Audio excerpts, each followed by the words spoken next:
First Baptist Church, it is Wednesday night, and I am glad that you are joining with me. We are going to finish up the study of the first to follow. That we've been talking about the first group of folks who were following Jesus during his ministry on earth, during his time on earth. And so we've gone through and we've talked about 2 or 3 a night. Well, tonight we're going to finish it up because we're going to talk about some of the disciples that there weren't as much written about. So some we don't hear as much about. So we're going to talk about Matthew. We're going to talk about James, son of Alphaeus, Thomas, Simon the Zealot, Thaddeus, and Judas. So we're going to begin with Matthew. Now Matthew, as we know, was a tax collector. Now Matthew was also one known to having 2 names. Mark and Luke refer to him as Levi. Matthew refers to him as Matthew. Now, the stories are so similar that folks agree that these are the same people. Now, Matthew could have had 2 names, and then there's a few philosophies about this. It could be that he actually went by 2 names. It could be that he was from the tribe of Levi. That Jesus changed his name from Levi to Matthew. So, just kind of some differences there. And Mark said he was Levi, son of Alphaeus, which we need to keep that in mind for the next person we talk about, James, son of Alphaeus. Matthew was a minor official in Herod Antipas of Capernaum. He collected customs and custom tolls on merchandise going down the Damascus and the Mediterranean highway. He collected tariffs on fish that were caught out of the Galilee. He also collected taxes on various other things. We don't know the integrity of Matthew because oftentimes in the first century, tax collectors were known for being one who abused people, taking more money than they should have. Where, we don't know. Matthew could have been ethical as a day is long. And so we don't know about that. After the New Testament, there's not anything mentioned to him outside of the Gospels that he ends up, after years in Palestine, fleeing to Ethiopia and other lands to talk about the message of Jesus. Some say he died of natural causes. Some say that he was martyred. We don't know. And the timing we're not sure of either. Scholars believe they're not sure. Now, the next one, James, son of Alphaeus. Now, James and Matthew, from reading this, are brothers. So there's 2 sets of brothers, James and John, sons of Zebedee, and Matthew and James. This is the second James in the company of 12. He's not mentioned in the Gospel of John. Nothing's more said of James outside of the Gospels or the New Testament. The Synoptic Gospels believe that James's mother, which would also be Matthew's mother, was at the crucifixion, the crucifixion. She was a witness to the crucifixion of Jesus in Mark 15. He was often referred to as James the Less in Mark, and tradition says that he was crucified in the Sinai, or possibly, there was some discrepancy here, either crucified in the Sinai or stoned to death in Jerusalem. So, and again, time-wise, not sure of when it happened. Now, Thomas.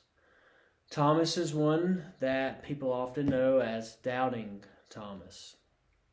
Now, Thomas in Aramaic was translated as Toma. Toma, for one, meant twin. In John, his name was Didymus. It was translated as Didymus, which meant twin. So that meant that Thomas probably scholars believe, was a twin. But we don't know who was a twin with. We don't know that other brother. or sister. Probably let's see, the Gospel of John has 4 Thomas stories. There was when Lazarus passes away. There was in John chapter 14 when Jesus talks about being the way, the truth, and the light, and about taking people away with him when he goes. And Thomas says, well, where are you going? So then there was the story after the resurrection, and Thomas was not with the disciples when Jesus appeared to them. And so they go to tell Thomas, and Thomas is like, I don't believe you. Until you can tell me, until I can see the nail-scarred hands and the pain and the scar in the side, well, I believe. And then he has that encounter with Jesus.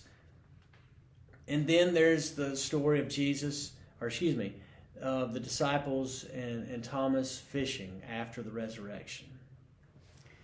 So then, now Thomas was one that in the book of John, you might could say, scholars, folks, and readers say that he was been on a spiritual pilgrimage. One who grew in their faith, one who had lots of questions.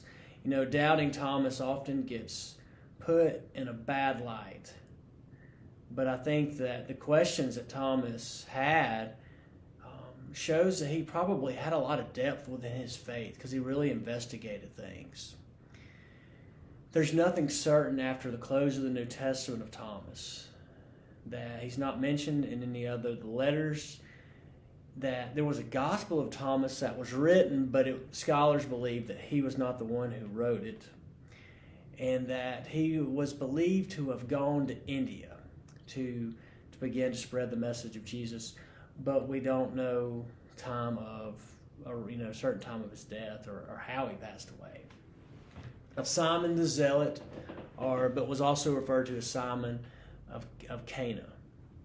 There's little mention of him in the Gospels. He was known as a political activist, one who was known for having passion, zeal, one of fierce loyalty. It's probably maybe why Jesus asked him to follow and walk alongside him.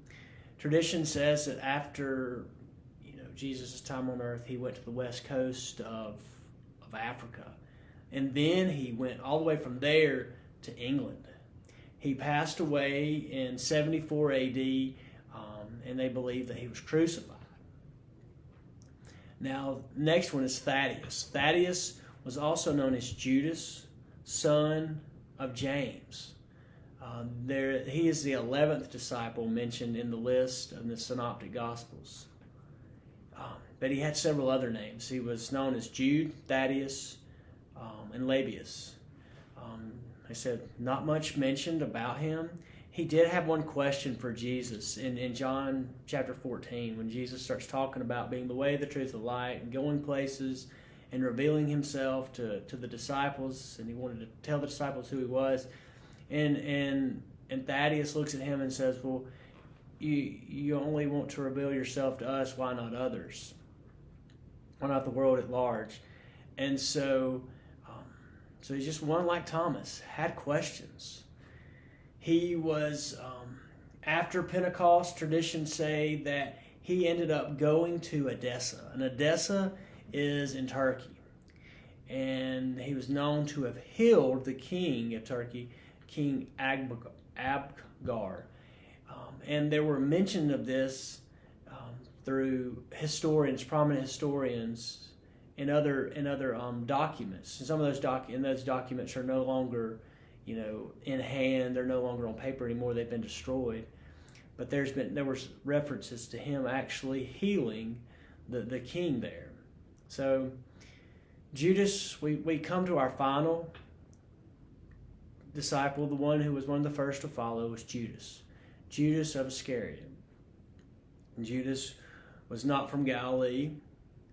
He was the treasurer of the group. But other than that, there was not a lot mentioned of Judas until we get to the Passion narrative. Until we get to where Judas betrays Jesus for 30 pieces of silver.